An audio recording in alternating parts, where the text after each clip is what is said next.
Já alguma vez se perguntou o que realmente significa perder a sua liberdade? A sua casa? A sua rotina? O seu canto no mundo que construiu com tanto carinho? Pense nisto por um momento. A vida. Para muitos de nós, à medida que os anos avançam, torna-se um emaranhado de decisões complexas. E uma delas, talvez a mais dolorosa, é a de considerar um novo lar. É uma realidade que nos espreita, por vezes imposta pelas circunstâncias, pela família preocupada ou pela solidão que se instala no silêncio da nossa própria casa. Eu, com os meus 86 anos de vida, enfrentei essa encruzilhada há uns anos. Tomei a decisão de me mudar para um lar de idosos, convencida de que era a melhor escolha para a minha segurança e bem-estar. Mas hoje, com o coração aberto e a experiência de quem viveu essa transição, sinto-me na obrigação de vos partilhar uma verdade que muitos não ousam dizer. Não é tudo o que parece, e as promessas nem sempre se cumprem. Neste vídeo, vou vos revelar 5 razões profundas e, por vezes, dolorosas, pelas quais lamento a minha decisão de ter vindo para um lar, e o que cada um de vocês deve saber antes de sequer considerar um passo tão grande. Fiquem até ao fim, porque há algo que vos vai surpreender e pode mudar a vossa perspectiva para sempre, ajudando-vos a tomar a melhor decisão para o vosso futuro. Então, vamos começar com a primeira razão que me faz refletir profundamente sobre esta escolha. E que, para mim, foi uma das mais difíceis de aceitar a perda esmagadora de autonomia e de controlo sobre a minha própria vida, quando se vive na sua casa. Mesmo com todas as dificuldades que a idade traz, somos nós que definimos o ritmo, que decidimos o que comer, quando acordar, que programa de televisão ver, ou simplesmente quando e como queremos estar em silêncio, no lar. Essa liberdade é um luxo que simplesmente não existe. A minha rotina, antes tão pessoal e moldada aos meus desejos e necessidades, foi substituída por um horário rígido e imposto. Acordo à hora que me dizem. Tomo o pequeno almoço no momento definido, por vezes sem grande apetite. E todas as refeições seguem um menu predefinido, com pouca ou nenhuma margem para a escolha. Lembro-me de como gostava de tomar o meu café da manhã devagar, a ler o jornal, a apreciar o silêncio da casa enquanto o sol entrava pela janela. Aqui, é uma correria para não atrasar a próxima etapa do dia. É tudo muito organizado, sim, mas é uma organização que me retira a capacidade de decidir por mim. É como se, de um dia para o outro, me tivessem devolvido à infância, onde as decisões são tomadas por outros. E isso, acreditem, é um golpe na nossa dignidade, no nosso sentido de quem somos. A minha casa, a minha cozinha, eram o meu santuário. Podia cozinhar o que me apetecia, a hora que me apetecia. Podia ter um pão fresco da padaria da esquina, ou preparar um prato que a minha mãe me ensinou. Aqui, tenho uma refeição nutritiva, sim, mas é uma refeição que me é servida. E essa diferença, por mais pequena que possa parecer para quem vê de fora, é um abismo para quem a vive. A perda do controle estende-se a tudo. Não posso decidir quando quero um banho, pois há um horário fixo. Não posso escolher o que vestir livremente, porque a roupa é lavada e guardada de uma forma que dificulta a escolha diária. Sinto-me constantemente sob vigilância, não por maldade, mas pela própria natureza do ambiente institucional. É claro que há a segurança, a assistência imediata, mas o preço a pagar é a própria essência da nossa individualidade. E a verdade é que, no fundo, sinto-me como uma peça num tabuleiro, movida por mãos que não são as minhas. Aquela sensação de ser dona da minha vida, de ter o leme nas minhas mãos, desapareceu por completo. E essa é uma das dores mais subtis, mas mais persistentes, que se sente quando se vive num lar. Lembro-me de quando, em casa, podia reorganizar os meus livros, mudar uma moldura de sítio, ou simplesmente sentar-me no meu sofá preferido sem hora para levantar. Aqui, o meu espaço pessoal é mínimo. E mesmo assim, não é totalmente meu. As visitas, as limpezas, as intervenções da equipa são constantes. Perdi a privacidade que sempre valorizei. Não se trata de queixas menores. É a soma de todos estes pequenos controlos que nos retira a nossa identidade. Agora que falamos sobre a perda de autonomia e a falta de conexão pessoal, vamos avançar para algo igualmente doloroso. Continuando a nossa conversa sincera. A segunda razão pela qual me arrependo de ter vindo para um lar de idosos é a falta de verdadeiras conexões pessoais e a ausência de privacidade. É uma ironia, não é? Estamos rodeados de pessoas. Há sempre alguém por perto. Mas a solidão que se sente aqui é de um tipo diferente, mais profunda, em casa, mesmo sozinha. Tinha as minhas memórias, os meus objetos, a minha rotina e a liberdade de convidar quem queria, quando queria. Tinha os meus vizinhos, os meus amigos de longa data, que podiam vir tomar um café ou partilhar uma conversa despreocupada. Aqui, as relações são superficiais, limitadas pela natureza do ambiente. Os cuidadores são profissionais, fazem o seu trabalho com dedicação. Muitos deles são pessoas maravilhosas, mas não são a nossa família, nem os nossos amigos de uma vida. As interações são focadas nas tarefas diárias: tomar a medicação, ajudar no banho, servir a refeição. Há pouca margem para conversas profundas, para partilhar as nossas histórias, os nossos receios ou as nossas alegrias de forma genuína. Sinto falta daquele olhar de cumplicidade, daquele abraço apertado de alguém que nos conhece de alma e coração. E isso, para uma pessoa de 86 anos que já viveu tanto, que tem tantas histórias para contar, é uma carência enorme. É como se a minha essência, a minha individualidade, fosse engolida pela rotina do lar, a privacidade, que em casa era um dado adquirido, tornou-se praticamente inexistente. Os quartos são partilhados, as casas de banho também. E mesmo que tenha um quarto individual, as portas estão frequentemente abertas. Há sempre alguém a entrar e a sair para verificar se estamos bem, para fazer a limpeza, para nos trazer algo. Não há aquele recanto onde possamos simplesmente estar conosco próprios, sem nos sentirmos observados ou interrompidos. Lembro-me de como gostava de me sentar no meu cadeirão com a minha manta preferida e simplesmente sonhar acordada, ou ouvir a minha música favorita, sem ter de me preocupar em incomodar ninguém. Aqui, é impossível. O barulho é constante, o movimento é incessante, e o espaço pessoal, seja físico ou emocional, é muito limitado. E isso leva-me a outro ponto que é igualmente doloroso: o declínio na estimulação mental e física. Pensamos que um lar é um lugar onde haverá muitas atividades, muita interação. Mas a realidade pode ser bem diferente. A rotina é muitas vezes monótona. Há algumas atividades planeadas, sim, mas são as mesmas, repetitivas, e nem sempre adequadas aos interesses de todos. A falta de desafios intelectuais é notória.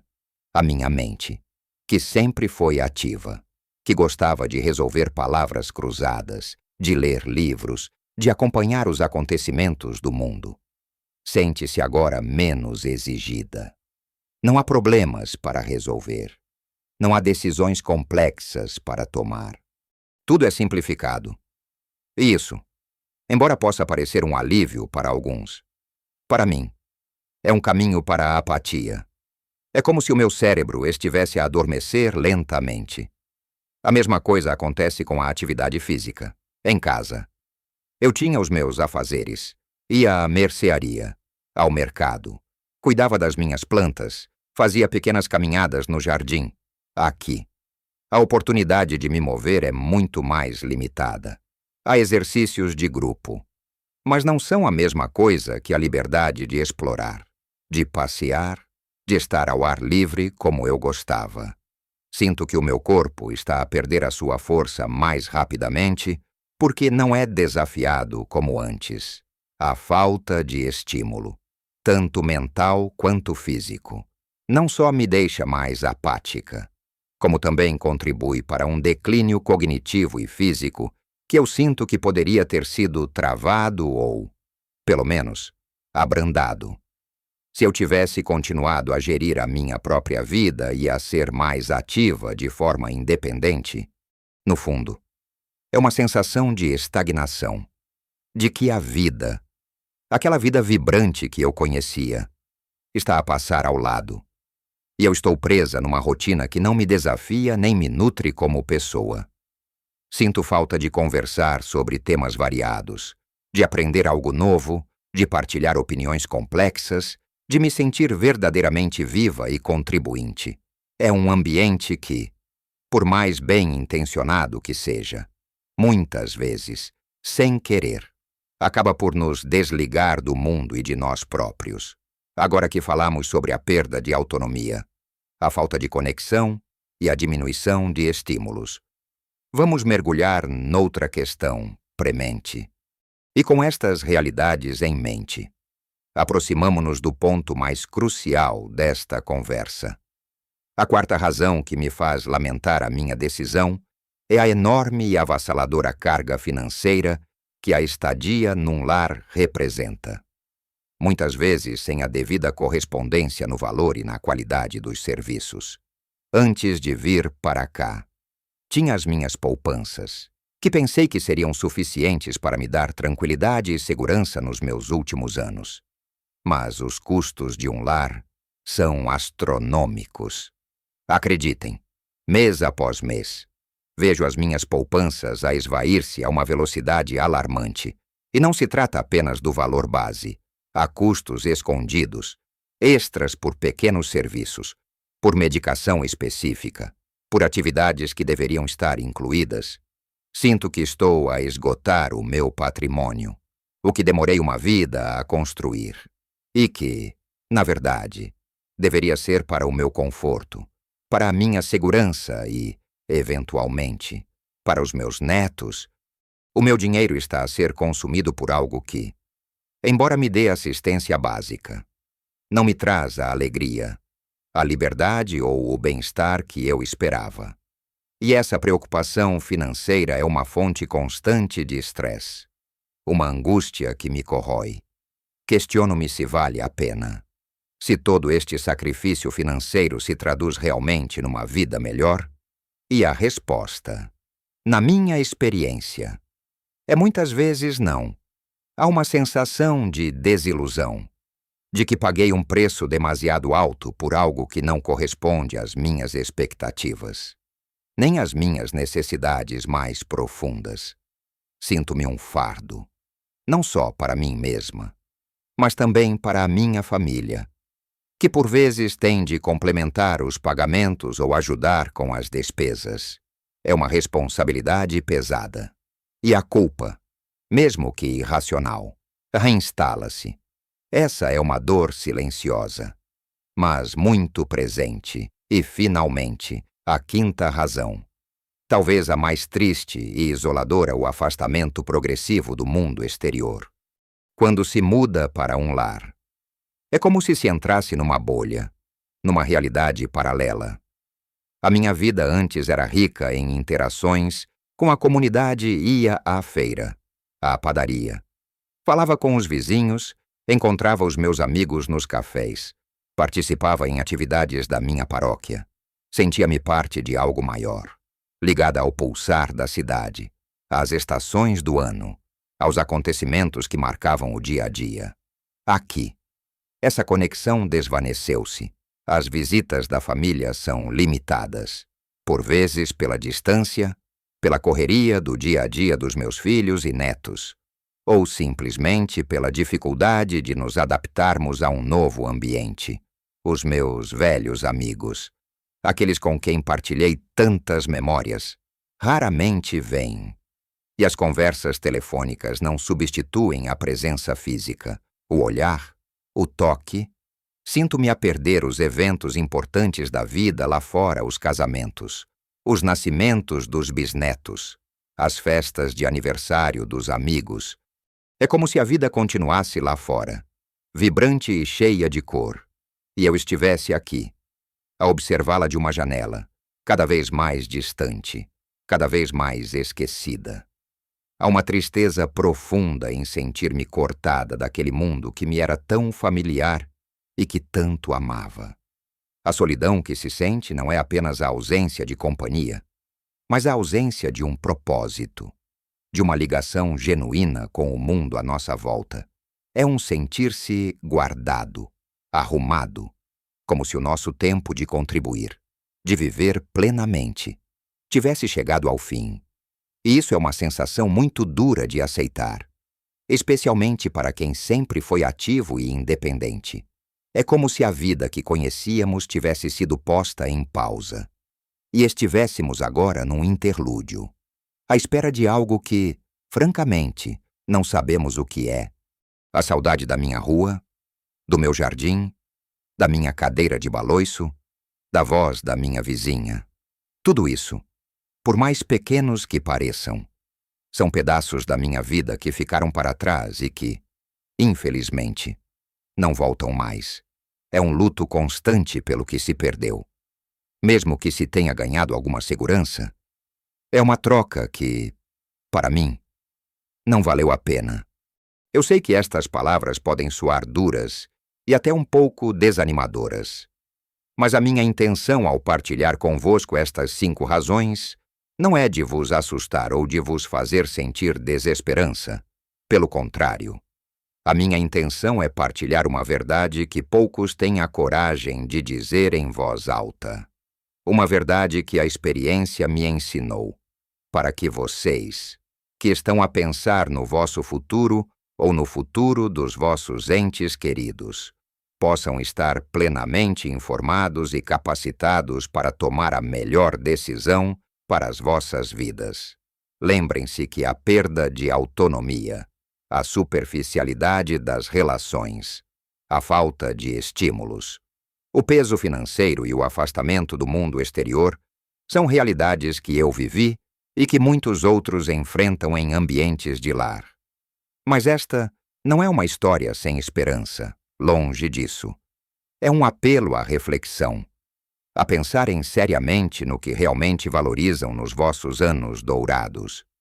Não esperem que a decisão vos seja imposta pelas circunstâncias ou pela pressão da família. Sejam proativos. Informem-se.